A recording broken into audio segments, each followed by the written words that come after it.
ciertas partes de ciertas familias de animales que se desarrollan uno al otro.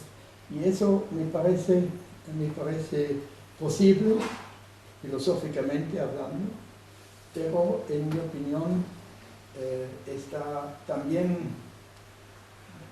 me parece un poco plausible y en ningún modo demostrado.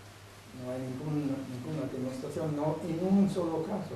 Un miembro de la Academia Polaca de Ciencias me dijo que él está experta y que no hay en toda la literatura sobre la evolución un solo ejemplo entre dos organismos que prueban sin duda que tuvo una evolución.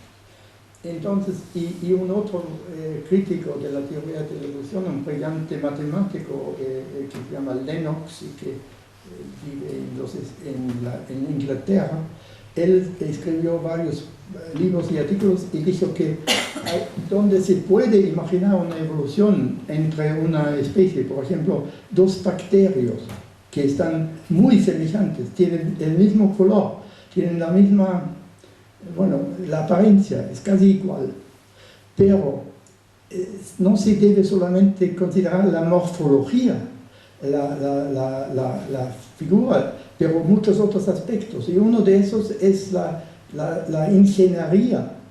Por ejemplo, esos dos bacterios que él toma como ejemplo, tienen dos sistemas matemáticamente y técnicamente totalmente diversos para nadar. Entonces, uno de esos sistemas o ideas ingenieros de uno de los métodos de nadar y la otra tiene nada a hacer. Y la idea que un bacterio se desarrollaba al otro con una totalmente diferente técnica de movimiento, en su opinión es también no solo no probado, pero extremadamente improbable. En todo caso, eso sería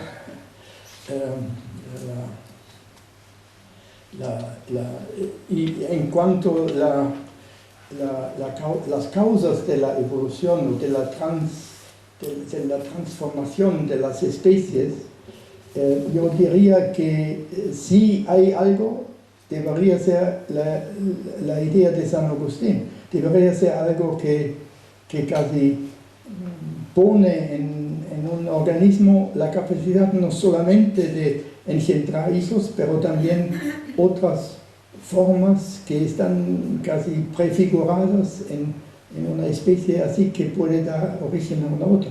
Pero eso, de nuevo, no funciona en ningún modo por azar y por mera adaptación y por sobrevivencia del ejemplar más fuerte.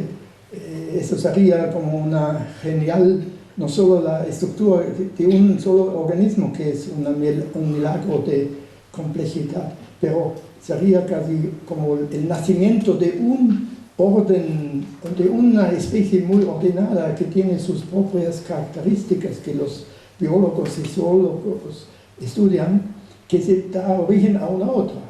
Pero eso exige también más una causa inteligente.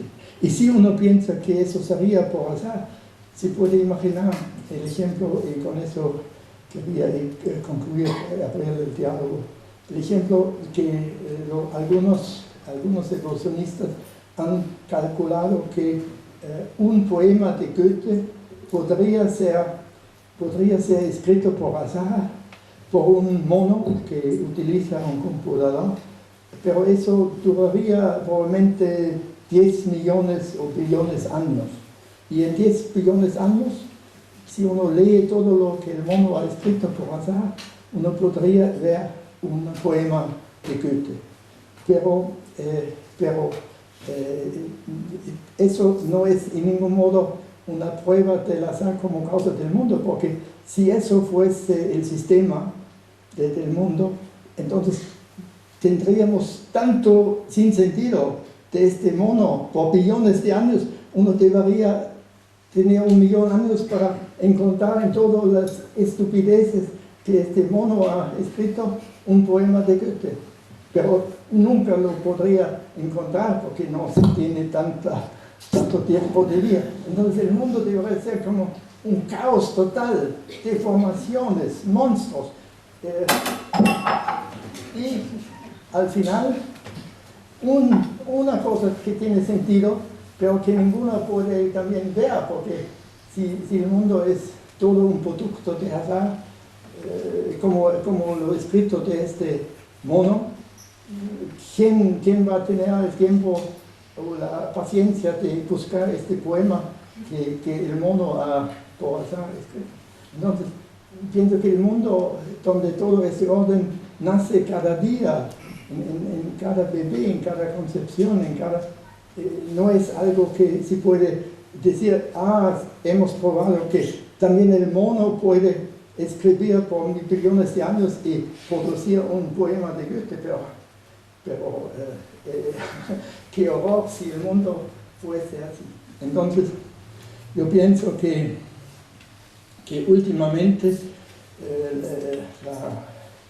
la teoría de la evolución atea pienso, es totalmente absurda. La universal teísta que procede de la materia hasta el hombre es también intrínsecamente imposible, porque salta el reconocimiento de la vida y del alma y de la persona, que exigen por lo menos una creación.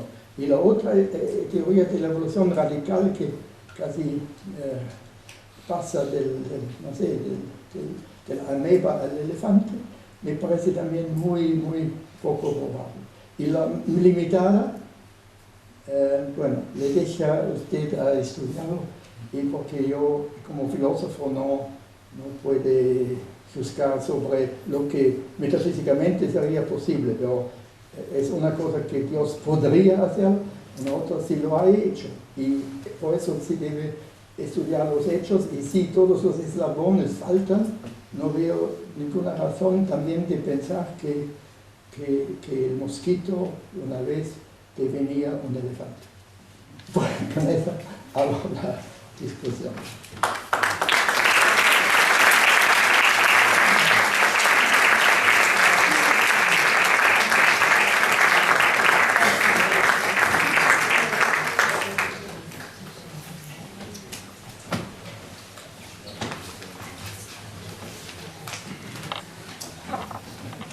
Bueno, si hay preguntas.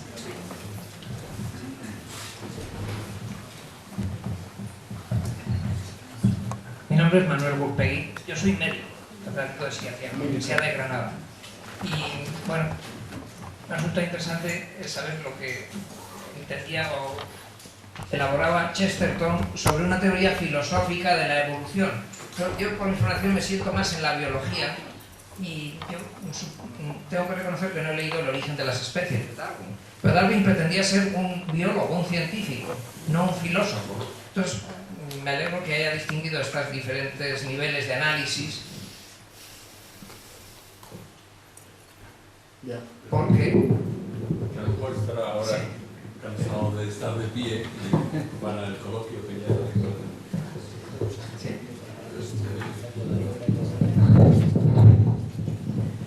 lo que quiero decir es que me parece muy importante distinguir de qué estamos hablando, de filosofía o de biología.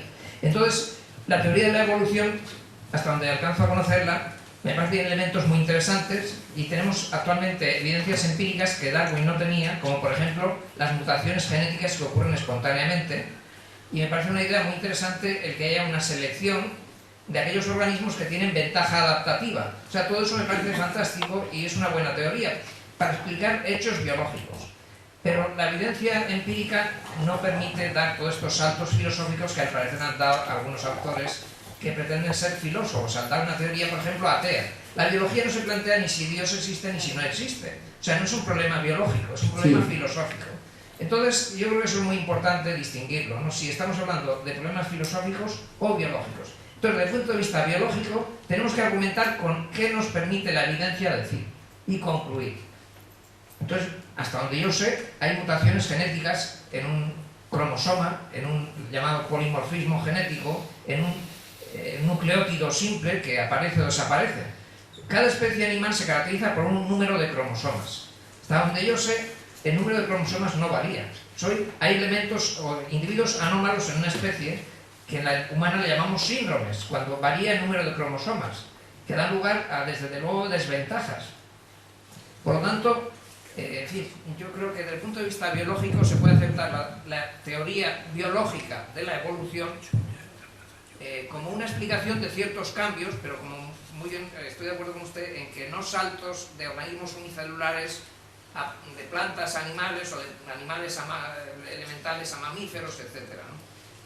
Y entonces, o sea que creo que es muy importante señalar esas diferencias y saber en qué plano estamos. Sí. Porque estamos en el plano filosófico, pues ya la argumentación es filosófica y ya no estamos hablando probablemente de la obra de Darwin, sino de otros señores que la han aprovechado para argumentaciones filosóficas.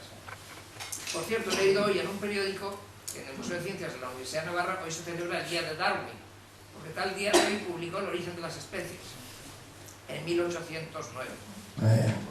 Bueno, yo, gracias por su muy interesante y buen comentario, y ciertamente, por lo menos en la tercera idea de evolución limitada, por mutaciones, por ejemplo, y la cuestión si hay nuevas especies que pueden formarse por estas mutaciones.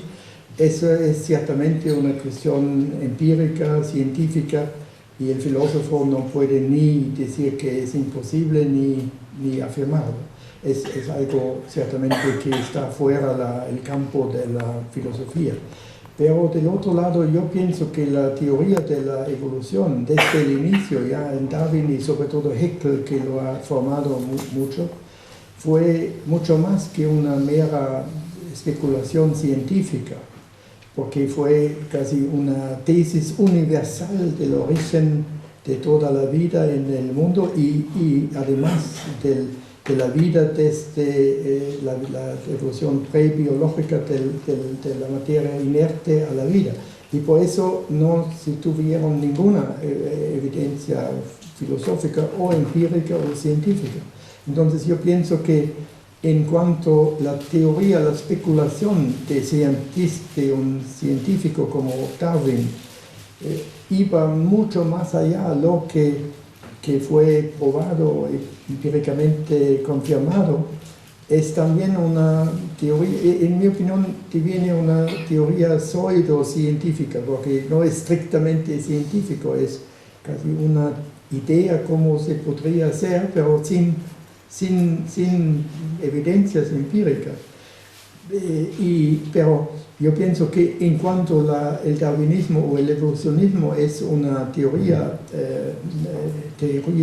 atea, dice que el azar y sin inteligencia ninguna, el mundo se desarrolló, como Dawkins o otros autores lo predican, como una religión del irracionalismo. Y eso pienso que es una pura filosofía, no tiene nada a hacer con ciencia. Si cientistas casi en el nombre de la ciencia, pretendiendo que somos científicos, dicen todo tipo de estupideces filosóficas. Y allí, por eso pienso que la primera y la segunda teoría de la evolución, la atea, pero también la teísta, que piensa que la materia misma, por la creación divina, puede dar origen a la persona, al alma, etc. Y ya pienso filosóficamente es imposible. Pero con la tercera tipo, la teoría de la evolución limitada, allí pienso es en el campo de la ciencia, pero el filósofo puede puede preguntarse si es muy probable que el elefante es el nieto del mosquito. Y si hay ninguna evidencia en la ciencia que prueba eso. Y así, hasta que uno prueba que su mosquito en el laboratorio se desarrollaba en un elefante, yo tengo el derecho filosófico de dudar esta. Pero luego científicamente no tiene ninguna base. En la ciencia, la probabilidad estadística es un criterio tenido en cuenta continuamente. Sí. O sea, no se acepta en una revista científica algo empírico que no vaya validado por pruebas estadísticas, de probabilidades. y aquí las probabilidades van justo en dirección contraria a esas teorías. Sí, sí, eso. Bueno. Muy bien. ¿Otras preguntas? Sí. Bueno, hemos hablado de evolucionismo. A mí me gustaría preguntar sobre creacionismo. Otra teoría que tengo entendido sobre el origen de la vida y que los evolucionistas lo critican muchísimo, incluso se considera, me parece, en medios científicos como risible. No sé yo si eso también tiene grados, en fin, no sé. ¿Cuál sería su opinión? Ya, muy bien. Bueno, yo pienso que primero filosóficamente hablando, ya Platón en el Timeo, en uno de sus diálogos, dice que se debe pensar que solamente el demiurgo, una persona inteligentísima, casi un dios, es la causa de todo el orden, de todo el significado en el mundo. Entonces, es una doctrina filosófica creacionista o semicreacionismo, creacionista porque no pensaba la idea de la creación de la nada, desde la nada, pero casi hay una materia caótica eterna y hay el demiurgo, y el demiurgo es el Dios, crea el mundo por su inteligencia y da orden al caos, pero no lo crea desde la nada. Pero pienso que todo cristiano y judío que reza, creo en un Dios Padre omnipotente, que es creador de todas las cosas visibles e invisibles, debe ser un creacionista, porque confiesa la creación. Y yo pienso que es la más inteligente, la más sencilla respuesta a la cuestión desde donde todo el mundo con todas sus maravillas venía, de pensar que hay un Dios omnipotente, omnisciente, que en su sabiduría, en su potencia, en su amor, creó al mundo y a nosotros. Entonces yo pienso que filosóficamente hablando, por el alma humana, también se puede probar filosóficamente que únicamente la creación ex nihilo puede dar origen al alma, porque un alma de dos padres no puede compartirse en dos. Entonces el origen del alma, pienso, ahí se puede también filosóficamente argumentar, sería más complejo. Y entonces yo lo pienso increíble que los ateos, el tipo de ideología evolucionista atea, lo obtiene de muchos estados en los Estados Unidos que profesan oficialmente la fe cristiana en muchos aspectos. Por ejemplo, el presidente de los Estados Unidos, por su tradición, no Obama personalmente, por su tradición, hace una carta todos los años de carísima que todo el pueblo, como el rey de Nínive, todo el pueblo debe por sus pecados abstenerse, etcétera, y hacer penitencia. Entonces, que el mismo país donde eso casi religión oficial del Estado, que allí se puede prohibir en las escuelas que los enseñantes pueden también como opción, como otra posible explicación, enseñar la creación. Entonces, yo pienso que filosóficamente y religiosamente el creacionismo es la única explicación sencilla. ¿Más preguntas? Perdón, también el evolucionista, ese segundo que he mencionado, también debe pensar que últimamente Dios es la causa de toda esa evolución. Entonces, es también en principio una explicación creacionista. Bueno, como ya el tiempo casi se acerca. No, antes 15 minutos más. Bueno. Media hora más. Bueno, pues yo le pondría una última pregunta y después Miguel sí va a presentar la próxima charla con respecto a este curso de charlas en memoria, en honor, ¿no?, a nuestro amigo Juan Carlos. Vamos, yo le preguntaría en qué libro está ahora trabajando. ¿En qué libro estoy? ¿En qué libro? Porque usted siempre está escribiendo algo. Bueno, he publicado hace unos 10 días un libro que es una teodicea, que llama en inglés, que puede la realidad del mal disprueba o refutar la existencia de Dios, un ensayo de teodicea. Y ahora he terminado un libro sobre la filosofía de un gran comediante austríaco del siglo XIX, y yo encuentro en sus comedias, 82 comedias, y sus reflexiones mucha filosofía. Entonces he escrito casi un libro sobre la filosofía implicada en sus comedias. Y he escrito un otro libro que estoy enviando estos días sobre la crítica del relativismo en todas sus especies, el relativismo general, que toda verdad es relativa, el relativismo ético, estético, histórico, etc. Y entonces, ¿de qué otro? Trabajo sobre un gran libro en inglés también, que será traducido al español por la Universidad Complutense de Madrid. Es un libro, El ser y la persona, y eso fue publicado hace 30 años en italiano, pero ahora está muy elativo, hasta 1200 páginas el inglés. ¿Alguna pregunta más? Yo tengo una. Nos ha estado hablando, así, bueno, me acuerdo mucho, pero me gustaría concretar.